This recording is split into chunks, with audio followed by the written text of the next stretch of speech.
আমাদের আজকের class subject and predicate. তোমাদের চাহিদার উপর ভিত্তি করে আমরা সাবজেক্ট এবং প্রেডিকেটের কয়েকটি পার্ট দিব। আজকে আমরা পার্ট 1 নিয়ে আলোচনা করব। চলো আমরা মূল আলোচনায় ফিরে যাই। বাক্য দেয়া আছে sweet are the uses of adversity. বাক্যের অর্থ হচ্ছে দুঃখের প্রয়োজনীয়তা মধুর অথবা বিপর্যয় অভিশাপ নয় আশীর্বাদ। অর্থাৎ তোমার যদি কখনো বিপদ আসে এটা অভিশাপ নয়, এটা আশীর্বাদ। এই বাক্যটা সম্পর্কে বলতে গেলে বলা হয় এই বাক্যটা sweet are the uses of adversity. এই বাক্যটা উইলিয়াম শেক্সপিয়ারের একটা নাটক থেকে নেয়া। নাটকটার নাম হচ্ছে অ্যাজ ইউ লাইক ইট। এই নাটকটি হচ্ছে একটা প্যাস্টোরাল কমেডি টাইপের নাটক। তো আমরা সেই আলোচনায় না যাই। Sweet are the uses of adversity, এই যে বাক্যটা আছে এই বাক্যটাতে সাবজেক্ট কোনটা, প্রেডিকেট কোনটা। অনেকেই বলে সাবজেক্ট হচ্ছে সুইট, কেউ বলে আবার দ্য ইউজেস অফ অ্যাডভার্সিটি। এই কনফিউশন দূর হবে তুমি যদি পুরো ভিডিওটা দেখো। এখানে সুইট কেন সাবজেক্ট নয়, সাবজেক্ট কিন্তু দ্য ইউজেস অফ অ্যাডভার্সিটি। এই আলোচনাটাতে আসি। সুইট কিন্তু একটা অ্যাডজেক্টিভ, এটা হচ্ছে অ্যাডজেক্টিভ কমপ্লিমেন্ট। এখন খেয়াল রাখতে হবে অ্যাডজেক্টিভ কিন্তু একাই কোনো বাক্যের সাবজেক্ট হতে পারে না। অ্যাডজেক্টিভ যদি সাবজেক্ট হয় তারপরে অবশ্যই একটা নাউন থাকতে হবে। এখানে কিন্তু সুইট একাই সাবজেক্ট হতে পারে না।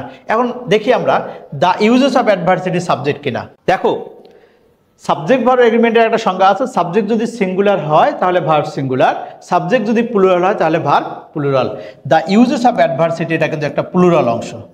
প্লুরাল প্লুরাল হলে ভার্ব কি হচ্ছে এখানে আরও কিন্তু প্লুরাল।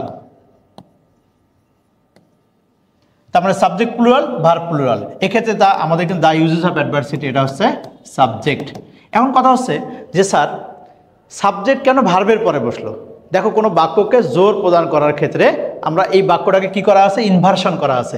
কোনো বাক্যকে জোর প্রদান করতে গেলে ভার্বের পরে যদি সাবজেক্ট বসে সেটাকে বলা হয় ইনভার্সন। এই ভার্বের পরে যদি সাবজেক্ট বসে সেটা ইনভার্সন। আরও একটা উদাহরণ দিই, যেমন বললাম যে হি ইজ গুড, সে ভালো, মিনিং কি আসতেছে সে ভালো।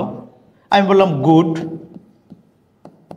ইজ হি, এটার মিনিং কি আসতেছে সে তো ভালোই, সে তো ভালোই। তার মানে এই যে বাক্যটা আছে এই বাক্যটা সাধারণ কথা হচ্ছে এই বাক্যটাতে জোর প্রদান করা হচ্ছে। এখন জোর প্রদান করতে গিয়ে কী হলো, বাক্যটাকে ইনভার্সন করতে হলো।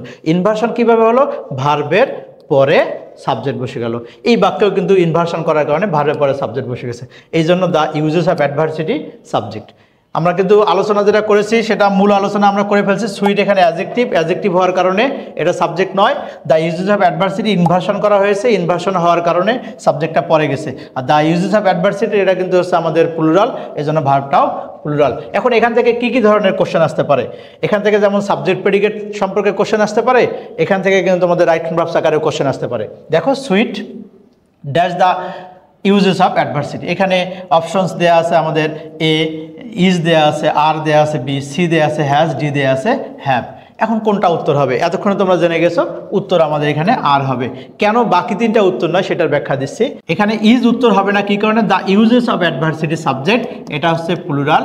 প্লুরাল যদি হয় তাহলে ভার্ব অবশ্যই প্লুরাল হবে, যেহেতু ইজটা সিঙ্গুলার তার মানে এটা উত্তর হবে না। এখন হ্যাভ বা হ্যাজ কেন উত্তর হবে না, দেখো বাক্যটা কিন্তু আমরা এভাবেও লিখতে পারি, the uses of adversity dash sweet। এখন কথা হচ্ছে এখানে হ্যাভ বা হ্যাজ কেন হবে না। দেখো সুইট হচ্ছে একটা অ্যাডজেক্টিভ কমপ্লিমেন্ট। অ্যাডজেক্টিভ কমপ্লিমেন্ট যদি কোনো বাক্যে থাকে তাহলে সেখানে আমাদের অবশ্যই হ্যাভ বা হ্যাজ ভার্ব হিসাবে বসতে পারে না, সেখানে কি বসবে, লিঙ্কিং ভার্ব বসতে পারে। আর অ্যামিজার ওয়াজার যদি কোনো বাক্যে একাই বসে সেটাকে আমরা কিন্তু লিঙ্কিং ভার্ব বলে থাকি। তাই উত্তর এখানে হবে আর sweet are the uses of adversity. আশা করি তোমাদের যে এই সাবজেক্ট প্রেডিকেট এবং এই রাইট হ্যান্ড ভার্ব সম্পর্কে যে সমস্যাটা ছিল সেই সমস্যাটার সমাধান এই ভিডিওর মাধ্যমে হয়ে যাবে। সবাই ভালো থাকো, সুস্থ থাকো, সবার জন্য শুভকামনা থাকলো। আল্লাহ হাফেজ।